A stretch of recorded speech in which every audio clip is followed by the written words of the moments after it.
अपनों से धोखा खाए और बीजेपी के सताए चिराग पासवान और आरजेडी के बड़े दलित नेता श्याम रजक के बीच हुई एक मुलाकात ने बिहार के राजनीतिक गलियारे में एक बार फिर चर्चा का बाजार गर्म कर दिया है। चर्चा ये कि बीजेपी के प्रति अंधप्रेम में डूबे चिराग क्या आरजेडी के साथ अपना भविष्य संवारेंगे या अपनी एक अलग राह बनाएंगे। शुक्रवार को दिल्ली हाईकोर्ट से मिले झटके के बाद शनिवार सुबह ही अपनी आशीर्वाद यात्रा को बीच में छोड़कर चिराग पासवान दिल्ली रवाना हो गए। अपनी लीगल टीम के साथ बैठक करने के बाद शनिवार की रात चिराग की मुलाकात आरजेडी नेता श्याम रजक से हुई। हालांकि इस मुलाकात को व्यक्तिगत बताया गया, लेकिन राजनीति में व्यक्तिगत मुलाकातों के क्या मायने हैं ये किसी से छुपा नहीं। ऐसे में ये कयास लगाए जा रहे हैं कि क्या श्याम रजक तेजस्वी यादव या फिर लालू प्रसाद यादव का संदेश लेकर चिराग से मिले। श्री श्याम रजक जी ने श्री चिराग पासवान जी से मुलाकात की है। इसको व्यक्तिगत मुलाकात ही माना जाना चाहिए। श्री श्याम रजक जी ने भी कहा ये व्यक्तिगत उनकी मुलाकात थी। अब श्री चिराग पासवान जी को लेकर के नेता प्रतिपक्ष श्री तेजस्वी यादव जी ने पहले ही स्पष्ट कर दिया है कि अब श्री चिराग पासवान जी को तय करना है वो किनके साथ रहेंगे।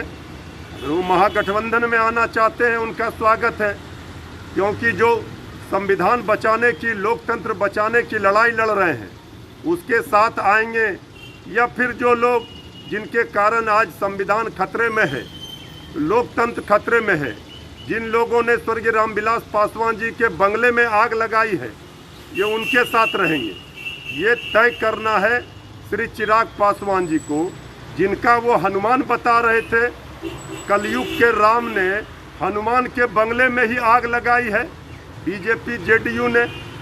अब श्री चिराग पासवान जी को स्वर्गीय रामविलास पासवान जी ने जो लड़ाई दलितों वंचितों के लिए लड़ी है, उनके हक और हकूक़ के लिए, उस लड़ाई को नेता प्रतिपक्ष तेजस्वी यादव जी लड़ रहे हैं। अगर साथ आकर के महागठबंधन में इस लड़ाई को मजबूत करना चाहते हैं, लड़ना चाहते हैं, तो आए, उनका स्वागत है। लेकिन अब ये तय करना है श्री चिराग पासवान जी को, क्योंकि उनको उनके सहयोगी ने, उनके हनुमान के राम ने ही धोखा दिया है। श्याम रजक आरजेडी के बड़े दलित चेहरा हैं। ऐसे में यह संभव है कि आरजेडी ने एक सोची समझी रणनीति के तहत श्याम रजक को आगे किया है। हालांकि ये बात भी किसी से नहीं छुपी कि लोक जनशक्ति पार्टी में जिस दिन टूट की नींव पड़ी, उस दिन से लेकर अब तक आरजेडी के कई बड़े नेताओं ने चिराग पासवान को महागठबंधन में शामिल होने का ऑफर दिया है। नेता प्रतिपक्ष तेजस्वी यादव ने भी कुछ दिनों पूर्व चिराग को विपक्ष में शामिल होने का न्योता दिया था, लेकिन अब तक चिराग ने यह साफ नहीं किया है कि वो महागठबंधन का हिस्सा बनेंगे या नहीं। इस बीच चिराग और तेजस्वी के सबसे बड़े राजनीतिक विरोधी नीतीश कुमार की पार्टी जेडीयू ने दोनों ही युवा नेताओं पर निशाना साधते हुए क्या कहा, ये सुनिए। सुना है कि बिहार के दोनों युवराज वापस अपने गंतव्य स्थान की ओर प्रस्थान कर चुके हैं। पॉलिटिकल सैर सपाटे पर आए थे, प्रवास पर बिहार आते रहते हैं, इसीलिए तो हम लोग इनको पॉलिटिकल टूरिस्ट भी कहते हैं।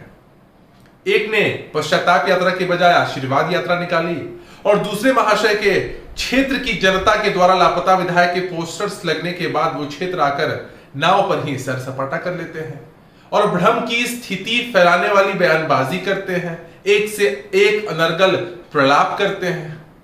खैर, दिल्ली में तो इनकी मुलाकातों और पार्टियों का दौर चलता ही होगा, भले ये बिहार में कह ले कि हम अलग अलग ही क्यों ना है। एक कहते हैं कि मैं मोदी का हनुमान हूं और दूसरे के अंदर भावी मुख्यमंत्री बनने का सपना पल रहा है।